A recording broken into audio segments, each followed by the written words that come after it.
Hey guys, Joey Duran. Happy Easter 2019. I'm making this video because I have been trying to figure out how to get my reciprocal license from Mass to New Hampshire. And I've spent about a week trying to figure this out. I could have done a lot better things with this week, with my time. Couldn't find it on the internet, checked YouTube, went to Google, nothing. So I'm making this video to fill in the gap of how you can go ahead and find the resources from Massachusetts, if you live in Massachusetts, to New Hampshire to getting your real estate license in New Hampshire. All right, guys. So my experience, I made the mistake of going to MassGov, right? And I did it terribly wrong. Just long story short, I did it terribly wrong until I spoke to the right people.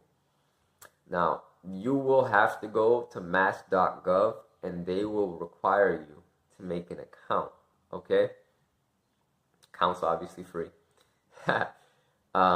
But the one thing you need to go to mass.gov for is for your letter of good standing. Now, on MassGov, it's not as straightforward. They word it a little differently. They're going to call it a certification or verification of license. You're going to click on that, and they're going to make you pay a fee of $15, and they're going to add 35 cents onto it. Not sure why, but they do.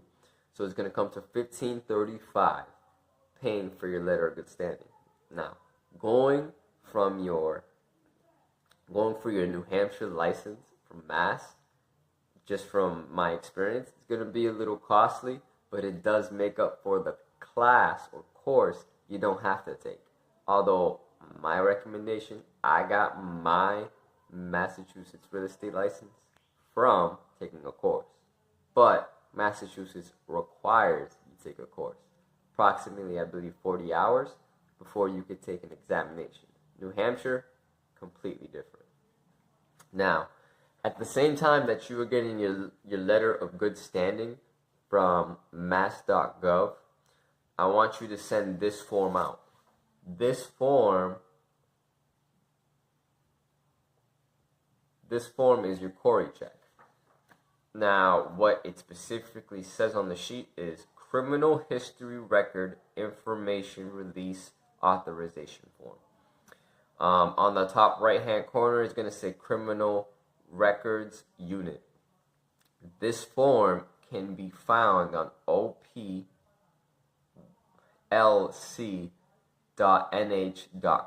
I'm going to say that again for you.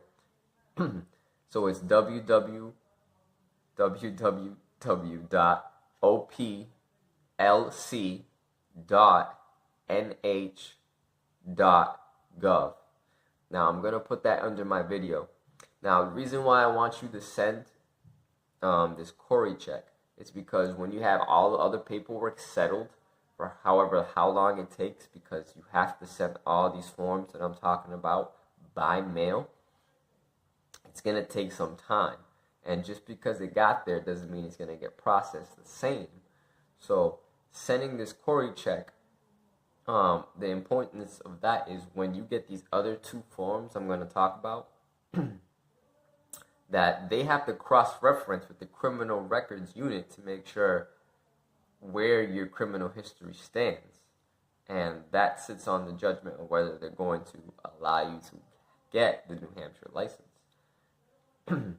Now, you can understand that. So that means they're not going to go ahead and continue processing your application until you get the criminal records, your authorization form, and you get a Corey check, pretty much. So I recommend doing that. So when they get to that step, your paper's not getting pushed back for whatever reason. Now it comes to a $25 fee.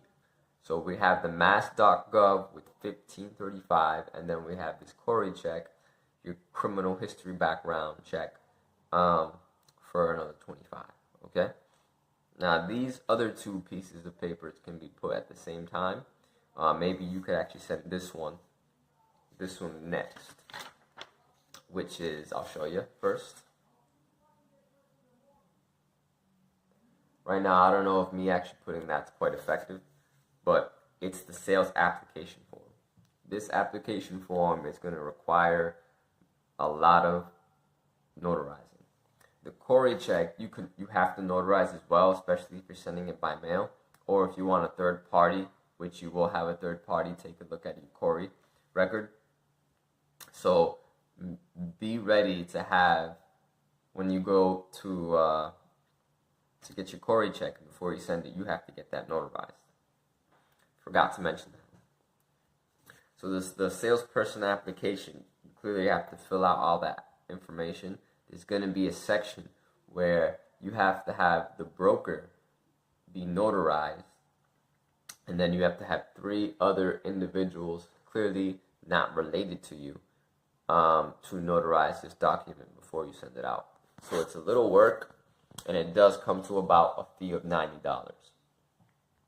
And then lastly, I'm not going to show you it, but it's going to be the New Hampshire Real Estate Examination Registration Form. This is so you can actually take the test.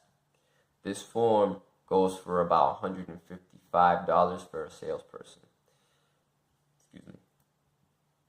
Now this form is important because you cannot send this form until you have the letter of good standing.